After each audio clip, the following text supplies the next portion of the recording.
take 99,099.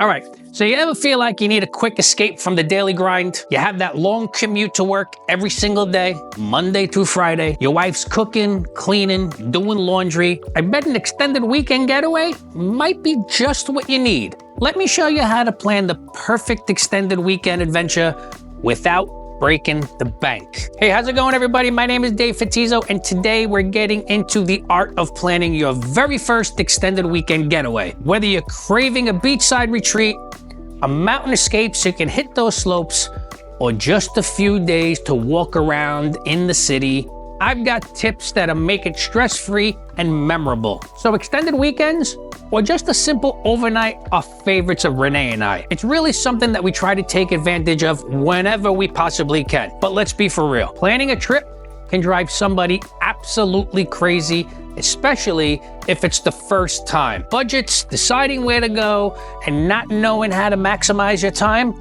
it could really turn an exciting opportunity into nothing but stress. Sound familiar to some of you? If this is your first time trying to plan out a weekend adventure, let me know in the comments below. I would love to hear how you're approaching a little getaway. So many first-timers either overplan or underplan their trips, leading to either burnout or absolute wasted opportunities. It's easy to fall into that trap of trying to pack too much into a short time or not have enough structure to make the trip worthwhile. And let's not forget about the financial side of it. Short flights, long car rides, accommodations, food and activities, man, they can add up quickly if you don't have a clear understanding of what your budget is. But here's the truth. You don't need a fortune to enjoy an incredible extended weekend getaway. Another challenge is finding the right balance between planning and leaving room for flexibility. Over-planning, that can sometimes take away the joy of discovering new things, while under-planning can leave you stranded without a clear idea of what to do or where to go for that matter. You always need to have some form of plan in place. That is true. The key to that plan is really to find a balance. With a little preparation, I'm telling you, you can take on these challenges head on and make the most of your amazing weekend without unnecessary stress. Stick around as I walk you through how to choose destinations, budget wisely, and create a manageable weekend itinerary. So when choosing your destination, think about your interest and the kind of experience that you want. Are you looking for relaxation, adventure, or maybe it's a mix of both? Renee and I, honestly, tend to lean more on the relaxation side of things. Personally, I don't like to do anything when I'm away. I like to relax. Whether if it's an overnight, Saturday and Sunday, a Thursday to Sunday, whatever it is, when I'm going away, I just want to do nothing but relax and enjoy the company of my wife for those few days that we're away. For a weekend trip, keep that destination within a 3 to 4 hour travel radius so you're not spending too much time on the road driving or in the air flying. One of our most popular videos that's on this channel was an extended weekend that we spent over in Jamaica. I'll leave a link for that video in the description below, but check it out after you finish watching this video. Thank you very much. So you'll want to start by researching nearby attractions and underrated spots. Utilize tools that you have available to you. Tools like Google, travel blogs, Instagram hashtags can all help you uncover those little hidden gems that you may not have been aware of. You can also use sites like Expedia and Hotels.com.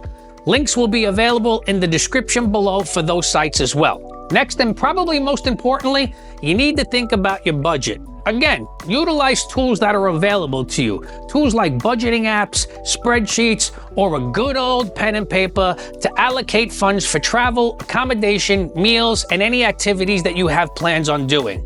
Here's a quick little travel tip. If you plan to fly, consider to head out on a Wednesday or a Thursday, as most of the time, flights are a little bit cheaper midweek versus the weekend. The same actually applies for your stay. Another suggestion is to consider something like an all-inclusive resort.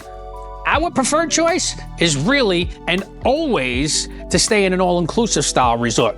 Why, you may ask? It's pretty simple. It's one price and everything is included. You can't ask for anything better than that. All right, so now let's talk about packing. Overpacking can definitely slow you down. Make sure you try not to do that. So stick to basic essentials. Small backpack or carry-on should suffice. Bring versatile clothing, comfortable shoes, toiletries, and any specific gear for your planned activities. And remember, less is more when it comes to your short trips. Example to share is if Renee and I head into New York City for an overnight stay, a backpack for each is all that we need. And if it's a getaway to an island, we each bring a small carry-on. Basically, what do we really need? Bathing suits for each day and an outfit for every night. Remember, less is better. Lastly, create a simple itinerary, an itinerary that balances structure and flexibility. Plan your must-see spots for specific times, but leave gaps for spontaneous explorations. Try to find things that don't cost you anything. They're free. For example, plan a morning stroll down the beach or around the city. Leave the afternoon open for wandering local shops, visiting historic sites, or relaxing on the beach or that park bench. These types of explorations won't break the bank. Take advantage of them. Now, as I mentioned earlier in the video, extended weekends are favorites of Renee and I. Whether it's a drive up the Northeast coast to hit the slopes for a couple of days, or a short 3-hour flight to the Caribbean islands, or even a train ride into the city, an extended weekend or a simple overnight is just enough time for us to forget about the world and everything else and really get a chance to reconnect and recharge. For us, we found that Thursday to Sunday is what we would prefer. However, would be happy with something like a simple Saturday or Sunday, or even an overnight. It really doesn't matter. A little trick is, no matter if we're driving or flying, we like to make sure we are out as early as possible on the first day and head back in the afternoon on the last day. This is a way that we try to maximize the available time that we have during our stay. Look at it this way. If it's a flight to Jamaica, we'll try to fly out around 6 or 7 a.m. so we're on the island by 11-ish and at the resort by noon with a cocktail in hand. That's important. And same applies for quick overnights. Get into the city by late morning and enjoy the day. And on that last day, we target an afternoon flight, drive, or train ride home. It gives us an opportunity to enjoy the morning, take a last stroll down by the beach, one last run down the slope, or a late lunch in the city, then back home by 7 or 8 p.m. the latest. It's those moments that you make on your trip that are truly memorable. So weekend getaways don't have to be complicated. Really, simplicity is the ultimate key to success. By choosing a nearby destination, planning just enough and leaving room for those surprises, you can create unforgettable memories in just a couple of days. And now, we'd love to hear from you.